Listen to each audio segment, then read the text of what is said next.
नारद जी के पूछने पर भगवान कृष्ण कहते हैं, हे नारद, मैं उस भक्त पर सबसे अधिक प्रसन्न होता हूँ जो भक्त मेरे 10 अवतारों की कथा की महिमा एक साथ सुनता है। उस भक्त को दान या तीर्थ स्नान की क्या जरूरत।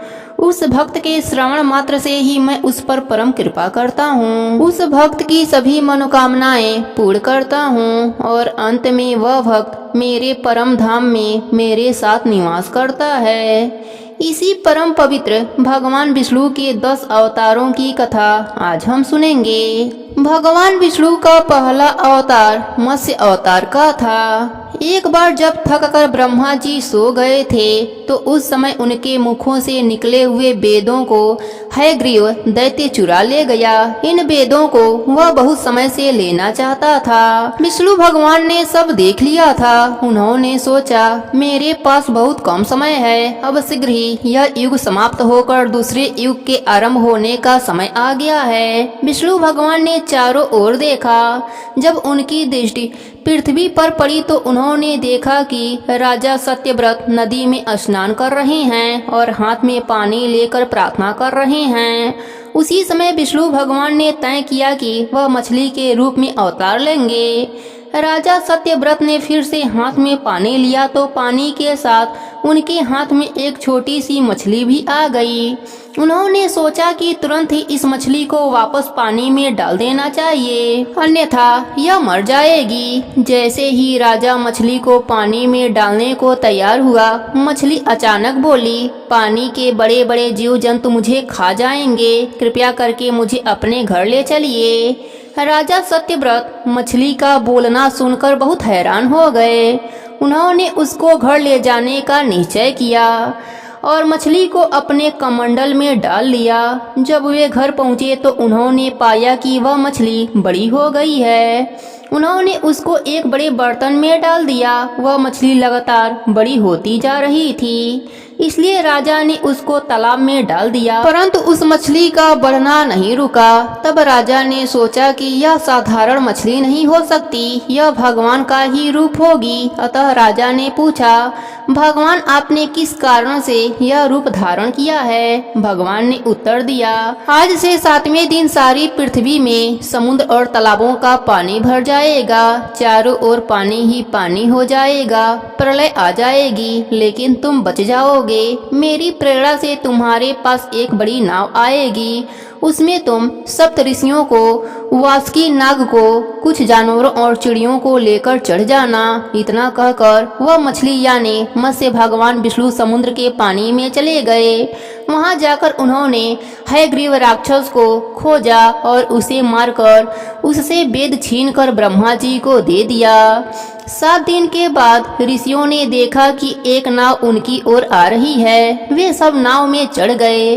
फिर उन्होंने देखा कि एक बहुत ही बड़ी मछली उनकी ओर आ रही है, जिसके सिर पर एक सींग भी है। मछली ने कहा, वासुकी नाग को मेरे सींग में बांध दो और मैं तुमको दूसरे युग में ले जाऊंगी। इस प्रकार मत्स्य अवतार समाप्त हुआ और नाव में सवार सारे लोगों ने दूसरे युग में प्रवेश किया। प्रेम से बोलिए विष्णु भगवान की जय हो। भगवान विष्णु का दूसरा अवतार कूर्म अवतार था। दुर्वासा ऋषि को एक अत्यंत सुगंधित माला मिली। उन्होंने वह माला देवताओं के राजा इंद्र को दे दिया। इंद्र ने उसे माला को अपना प्रिय हाथी ऐरावत के सिर पर डाल दिया। जब ऋषि दुर्वासा ने यह देखा तो उनको बहुत क्रोध आया और उन्होंने इंद्र को श्राप दे दिया, तुम और सारे स्वर्ग के देवता दुर्लभ हो जाओगे। जब देवता शक्तिहीन हो गए तो असुरों की शक्ति बढ़ गई। अब देवता लोग उनसे उतनी शक्ति से नहीं लड़ सकते थे जितनी शक्ति से पहले लड़ा करते थे। असुरों से परेशान होकर सारे देवता भगवान विष्णु के पास सहायता के लिए गए।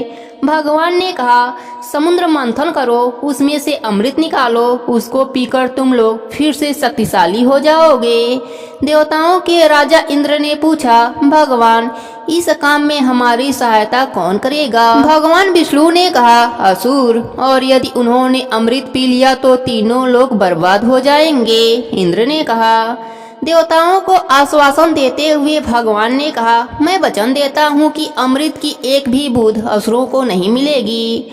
अब इंद्र असुर राज बाली से मिलने गए। जब इंद्र ने बाली से सहायता के लिए आग्रह किया तो बाली ने यह शर्त रखी कि यदि अमृत में से कुछ भाग उनको भी मिलेगा तो वह अवश्य सहायता करेंगे। इंद्र ने उनकी शर्त मान ली। उन लोगों ने मंदरांचल पर्वत को लाकर उसकी मंथानी बनाई। विष्णु भगवान की राय से वासुकी नाग की रस्सी बनाकर समुद्र मंथन किया गया। थोड़ी ही देर में देवता और असुरों ने देखा कि मंदरांचल पर्वत के नीचे कोई आधार नहीं था। इसी कारण वह नीचे समुद्र में डूबने लगा। तुरंत ही भगवान विष्णु ने कछुए का रूप धारण किया और पर्वत को अपने पीठ पर ले लिया। इस प्रकार भगवान ने अमृत प्राप्त करने के लिए देवताओं और असुरों की सहायता करी। प्रेम से बोलिए विष्णु भगवान की जय हो। विष्णु भगवान का तीसरा अवतार वराह अवतार के रूप में हुआ। एक बार पृथ्वी जल में डूबी थी और प्रलय का समय था। दूसरा युग आरंभ करने के लिए पृथ्वी को जल से बाहर आना आवश्यक था। ब्रह्मा जी ने देखा कि लोगों के रहने को धरती ही नहीं है। वह इस विषय में गंभीरता से सोच ही रहे थे और विष्णु भगवान का स्मरण कर रहे थे कि अचानक उनके नाक से छेदों में से अजीब सा जंतु निकला। वह अंगूठे के बराबर एक सफेद वराह का बच्चा था। ब्रह्मा जी तुरंत समझ गए कि यह विष्णु भगवान का नया अवतार वराह है। वराह शीघ्र ही बड़ा होता गया और एक हाथी के बराबर हो गया। शीघ्र ही वह वराह समुद्र में कूद गया और अपने थुथुन से पृथ्वी को ऊपर उठा लाया और तैरने लगा। दूसरी ओर हिरणाक्ष परेशान था कि देवता लोग उससे क्यों नहीं लड़ रहे हैं। वह समुद्र देवता वरुण के पास गया और उससे लड़ने को कहा, परंतु वरुण ने कहा, मैं शक्तिहीन हूँ, तुम भगवान विष्णु से क्यों नहीं लड़ते। उसी समय नारद जी वहाँ पहुँच गए। उन्होंने बताया, विष्णु भगवान वराह के भेष में पानी के भीतर हैं, वे पानी में क्यों छिपे हैं। यह कहते हुए हिरणाक्ष पानी में कूद गया और चिल्लाने लगा, वो कायर, मुझसे लड़। हालांकि वराह भगवान चुप रहे। वे तैरते तैरते पृथ्वी को ठीक स्थान में रखना चाह रहे थे। एक बार अपना काम पूरा करके वे हिरणाक्ष की ओर लड़ने को मुड़े। हिरणाक्ष एक विशाल गदा लेकर वराह भगवान को मारने के लिए दौड़ा। भगवान ने वह गदा उसके हाथ से छीन लिया और अपने एक पैर से उस राक्षस को इतने जोर से मारा कि उसकी मृत्यु हो गई। एक बार फिर बुराई का अंत हो गया और वराह अवतार भी समाप्त हो गया। प्रेम से बोलिए विष्णु भगवान की जय हो। भगवान विष्णु का चौथा अवतार नृसिंह का था। हिरणाक्ष की मृत्यु से उसके छोटे भाई हिरण्याकश्यप को बहुत दुख हुआ। उसने विष्णु जी से बदला लेने के लिए घोर तपस्या करी। हिरण्याकश्यप के वन में जाकर तपस्या करने का समाचार जब देवताओं को मिला तो इंद्र ने असुरों पर चढ़ाई कर दी। बहुत से असुर मारे गए और बहुत से बंदी बनाकर स्वर्ग में ले जाए गए। हिरण्याकश्यप की पत्नी कयाधु गर्भवती थी। उसको भी अन्य असुरों के साथ स्वर्गलोक में ले जाया गया। नारद मुनि ने जब उसको देखा तो कहा, इसको मेरे घर में सुरक्षित रख दो। इंद्र ने उनकी बात मान ली। नारद मुनि कयाधु को अपने घर ले आए। वह कयाधु को भगवान के भजन और स्तुतियां सुनाते रहते और ज्ञान का उपदेश भी देते रहते थे। उसके गर्भ का बालक यह सब सुनता था। हिरण्याकश्यप की तपस्या से प्रसन्न होकर ब्रह्मा जी प्रकट हुए और उससे वरदान मांगने को कहा। हिरण्याकश्यप ने अमर होने का वरदान मांगा। भगवान ने यह वरदान देने को मना कर दिया। इस पर उसने कहा, मुझे ऐसा वरदान दीजिए कि मैं न तो मनुष्य के द्वारा मारा जाऊं, न ही जानवर द्वारा, किसी भी हथियार से भी न मरूं, न सुबह और न रात को, न बाहर, न घर के भीतर, न धरती में, न आकाश में मारा जाऊं। ब्रह्मा जी ने तथास्तु यानी ऐसा ही होगा यह कह दिया। हिरण्याकश्यप निडर होकर फिर से अत्याचार करने लगा। उसने देवताओं को स्वर्गलोक से निकालकर असुरों का राज्य बना दिया। हिरण्यकश्यप का पुत्र हुआ, जिसका नाम प्रहलाद रखा गया, क्योंकि उसने जन्म से पहले ही भगवान का गुणगान सुन रखा था। अतः वह भगवान विष्णु का परम भक्त बना। उसके पिता ने अपने को भगवान घोषित कर रखा था, परंतु वह उनको भगवान नहीं मानता था। उसके पिता हिरण्यकश्यप ने कहा, यदि तुम मुझे भगवान नहीं मानोगे तो मार दिए जाओगे। हालांकि प्रहलाद अडिग रहा। उसको इसकी बहुत सजा दी गई। हाथियों के सामने डाला गया, सांपों के बीच में डाला गया, जहर पिलाया गया, परंतु वह भगवान विष्णु का नाम लेता रहता और बचता रहता। एक बार हिरण्यकश्यप ने प्रहलाद से कहा, अगर तुम्हारा भगवान इतना अधिक शक्तिशाली है तो उससे कहो कि मुझसे युद्ध करे। कहाँ है वह? प्रहलाद ने उत्तर दिया, वह सब स्थानों में है। क्या वह इस खम्भे में भी है? उसके पिता ने पूछा। प्रहलाद ने कहा, हाँ, इसमें भी हैं। तुरंत ही हिरण्यकश्यप ने अपनी गदा से खम्भे पर जोर से मारा। खम्भा टूट गया और उसमें से नृसिंह अवतार में श्री विष्णु भगवान प्रकट हो गए। उनका सिर शेर का और शरीर मनुष्य का था, यानी वे न तो आदमी थे न जानवर थे। उन्होंने उस राक्षस को झटपट दबोच लिया और महल के द्वार पर ले जाकर अपने जांघों पर रख दिया और अपने तीखे नाखूनों से शाम के समय हिरण्यकश्यप का पेट फाड़कर उसे मार दिया। इस प्रकार नृसिंह का अवतार लेकर भगवान ने तीनों लोकों में शांति स्थापित कर दी और प्रहलाद को असुरों का राजा बना दिया। प्रेम से बोलिए विष्णु भगवान की जय हो। भगवान विष्णु का पांचवा अवतार वामन अवतार के रूप में हुआ। प्रहलाद के काफी सालों बाद उसका पोता बाली असुरों का राजा बना। उसने देवताओं से जीतकर तीनों लोकों में अपना राज्य स्थापित कर लिया। देवताओं की माँ अदिति ने 12 दिन तक विष्णु भगवान की पूजा करी और उससे प्रार्थना करी, मेरे पुत्रों की उनकी शक्ति वापस मिल जाए। भगवान ने उसकी प्रार्थना सुनी और एक बौने का रूप लेकर बाली से मिलने गए। बाली उस समय एक यज्ञ कर रहा था। वामन के रूप में भगवान ने कहा, मैं भिक्षा लेने के लिए आया हूँ। बाली ने कहा, आप बहुत अच्छे समय में आए हैं, मांगिए जो कुछ भी आपकी इच्छा हो। वामन भगवान ने कहा, मुझे अपने पैरों की माप से केवल 3 पग जगह चाहिए। बाली ने तथास्तु कह दिया। तभी उसके गुरु शुक्राचार्य ने बाली को सावधान करते हुए बताया, वामन के अवतार में स्वयं विष्णु भगवान हैं। हालांकि बाली ने कहा कि वह अपनी बात से पीछे नहीं हट सकता। वामन ने भगवान के पैर धोए और देखा कि उनका आकार बढ़ता ही जा रहा है। कुछ ही क्षणों में उनका आकार पृथ्वी से आकाश तक फैल गया। अपने एक पग से उन्होंने सारी पृथ्वी नाप ली और दूसरे पग से सारा आकाश। फिर भगवान बाली से बोले, तुम्हारे पास जो कुछ था वह तो मेरे 2 पगों में आ गया, अब तीसरा पग कहाँ रखूं? बाली ने तुरंत अपना सिर आगे कर दिया और कहा, आपके पास मेरा सिर है। भगवान ने धीरे से बाली को नीचे किया और कहा, मुझे जानते हुए भी तुमने अपना वचन पूरा किया, अतः तुमने मेरे हृदय को भी जीत लिया है और स्वर को भी। इतना कहकर भगवान अंतर ध्यान हो गए। प्रेम से बोलिए विष्णु भगवान की जय हो। विष्णु भगवान का 6वां अवतार परशुराम के रूप में हुआ था। हयवंश के राजा कृतवीर्य के पराक्रम पुत्र का नाम सहस्त्रबाहु था। उसके 1000 हाथ थे। उन्होंने भगवान दत्तात्रेय की बहुत पूजा करी और प्रार्थना करी और उनसे वरदान पाकर वह बहुत शक्तिशाली हो गया। अब वह पृथ्वी और स्वर्गलोक में सभी लोगों को परेशान करने लगा। तब भगवान विष्णु ने महर्षि जमदग्नि और उनकी पत्नी रेणुका के घर में उनके सबसे छोटे पुत्र परशुराम के रूप में जन्म लिया। परशुराम बचपन से ही अत्यंत वीर, पराक्रमी और अस्त्र शस्त्रों के ज्ञाता थे। वह हर समय एक परशु फरसा को साथ लेकर चलते थे।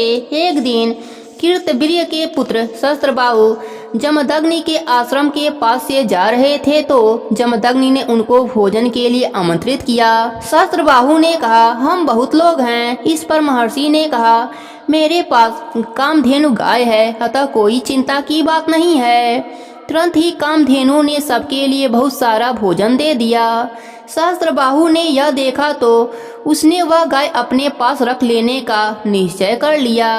वह यही सोचकर आश्रम से चला गया और उनकी आज्ञा पाकर उससे सैनिक बलपूर्वक कामधेनु गाय और उसके बछड़े को छीन ले गए। जब परशुराम को इस बात का पता लगा तो वह अत्यंत क्रोधित होकर सहस्त्रबाहु के महल पहुंच गए। दोनों में भीषण युद्ध हुआ। परशुराम ने उसके सारे सैनिकों सहित सहस्त्रबाहु को भी अपने परशु से मार गिराया। इस प्रकार तीनों लोकों में शांति की स्थापना हो गई। प्रेम से बोलिए विष्णु भगवान की जय हो। विष्णु भगवान के 7वें अवतार के रूप में राम का जन्म हुआ।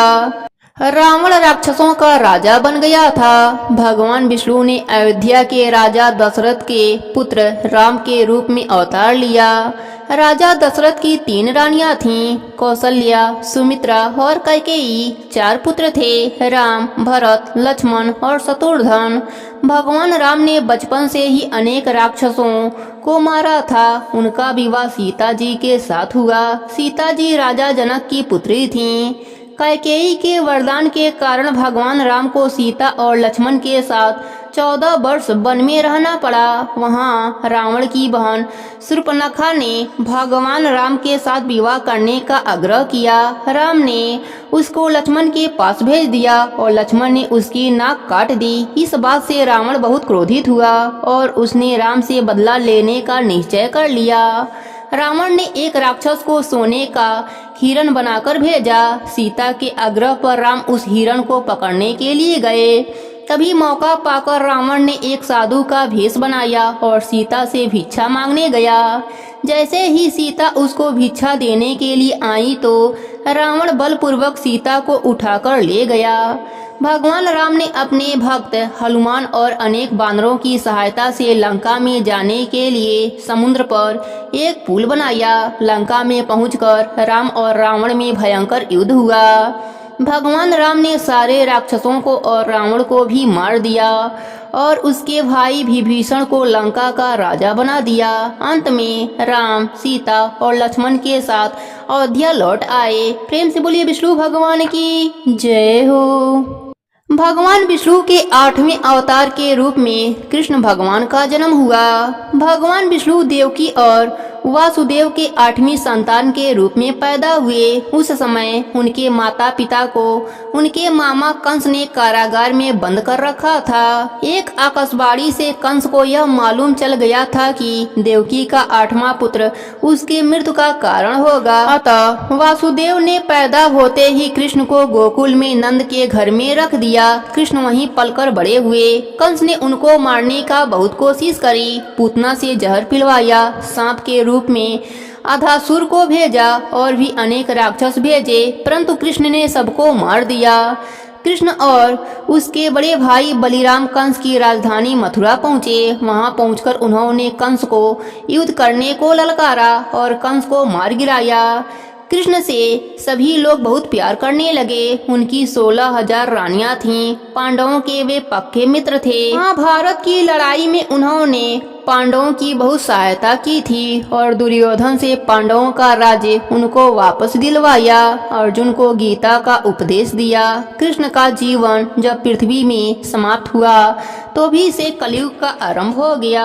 प्रेम से बोलिए विष्णु भगवान की जय हो। भगवान विष्णु के 9वें अवतार के रूप में बुद्ध भगवान का जन्म हुआ। कपिल वस्तु के राजा शुद्धोधन और रानी माया देवी के घर में एक पुत्र हुआ जिसका नाम सिद्धार्थ रखा गया। जब वह बड़े हुए तो यशोधरा से उनका विवाह हुआ। कुछ समय के बाद ही उनका एक पुत्र भी हो गया। एक दिन सिद्धार्थ ने अपने पिता से महल से बाहर घूमने की इच्छा प्रकट करी। राजा ने उनको अपना रथ घूमने को दे दिया। जब भी वह महल के बाहर जाते उनको जीवन की सच्चाइयाँ देखने को मिलती, जैसे बुढ़ापा, बीमारियाँ और मृत्यु। एक दिन उन्होंने एक सन्यासी को ध्यान करते देखा। उसका चेहरा बहुत शांत था। पूछने पर उनके रथ के सारथी ने बताया यह सन्यासी असली खुशी का खोज कर रहा है। उसी रात को सिद्धार्थ ने अपना इरादा पक्का कर लिया और दुनिया की सारी सुख सुविधाओं को छोड़कर जंगल में चले गए। वर्षों उन्होंने ध्यान किया। अंत में बोधि वृक्ष के नीचे बैठे हुए ध्यान करते करते उनको ज्ञान प्राप्त हो गया और वे बुद्ध बन गए। प्रेम से बोलिए विष्णु भगवान की जय हो। भगवान विष्णु का 10वां अवतार होगा कल्कि के रूप में। यह विष्णु का अवतार अभी नहीं आया है। धार्मिक किताबों के अनुसार जब पाप अपनी सीमाएं पार कर जाएंगी तब कल्कि के रूप में भगवान अवतार लेंगे। वह घोड़े पे सवार एक सिपाही की तरह होंगे। तभी से नए युग का आरंभ भी हो जाएगा। प्रेम से बोली विष्णु भगवान की जय हो, उनकी 10 अवतारों की जय हो।